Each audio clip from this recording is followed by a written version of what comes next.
Hi friends, welcome to simply Supriya. అందరూ ఎలా ఉన్నారు? నేనైతే చాలా బాగున్నాను. ముందుగా నా ఛానల్ చూసేవాళ్ళు సబ్స్క్రైబ్ చేయండి, అలాగే లైక్ చేయండి.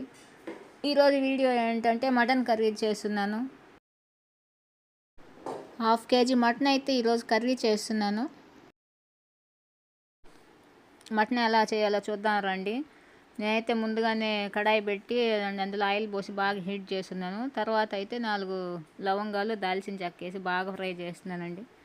నెక్స్ట్ 2 ఎర్రగడ్డలు అయితే కట్ చేసి పెట్టుకున్నాను, బిగ్ సైజువి. ఇవి బాగా ఫ్రై అయిన తర్వాత ఆనియన్స్ అయితే వేస్తున్నానండి. ఆనియన్ వేసి బాగా ఫ్రై చేసుకోవాలి. ఫ్రై చేస్తే మటన్ కర్రీ బాగా టేస్ట్ ఉంటుంది. ఆనియన్ ఎంత ఉడికితే అంత బాగా టేస్ట్ ఉంటుంది. ఆనియన్ ఉడకపోతే బాగుండవు.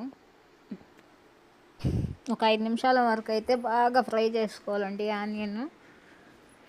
ఆనియన్ చాలా లేట్గా ఫ్రై అవుతుంది. బాగా ఫ్రై అయ్యేంత వరకు బాగా ఫ్రై చేయాలి. గోల్డెన్ కలర్లోకి రావాలండి.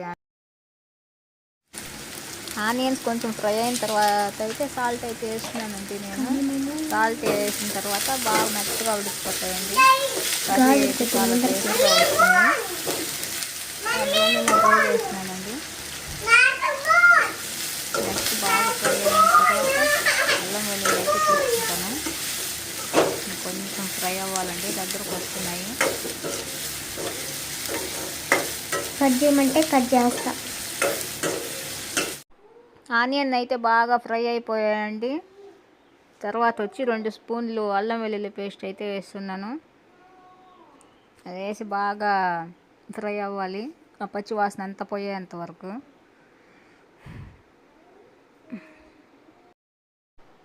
అల్లం వెల్లుల్లి పేస్ట్ అయితే బాగా ఫ్రై అయిపోయిందండి.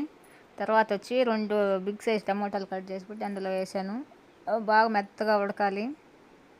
బాగా ఫ్రై అయితే కర్రీ సూపర్ టేస్ట్ వస్తుంది.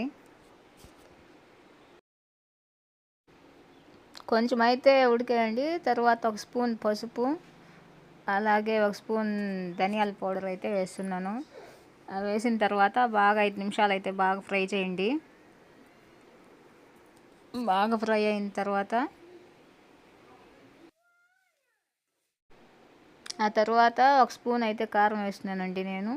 మీకు కావాలంటే ఎక్స్ట్రా అయినా వేసుకోవచ్చు. మా ఇంట్లో ఎక్కువ కారం తినరు, అందువల్ల 1 స్పూన్ అయితే వేస్తున్నాను.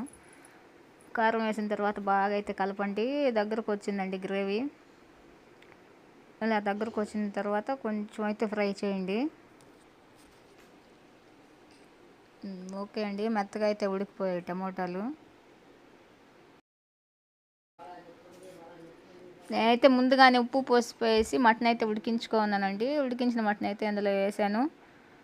అందులో వేసి బాగా కలుపుతున్నాను. కొంచెం బాగా మసాలా పట్టాలి కదండి మటన్కి. మటన్కి అయితే బాగా మసాలా పట్టిందండి. తర్వాత గ్లాస్ వాటర్ అయితే పోస్తున్నాను. పోసిన తర్వాత కొంచెం బాగా కలపండి. బాగా కలిపిన తర్వాత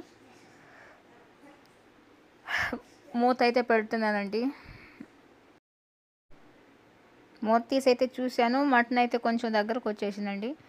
తర్వాత 1 స్పూన్ అయితే గరం మసాలా చల్లుతున్నాను. గరం మసాలా వేసి బాగా కలపండి. అంతేనండి, మటన్ రెడీ అయిపోయింది.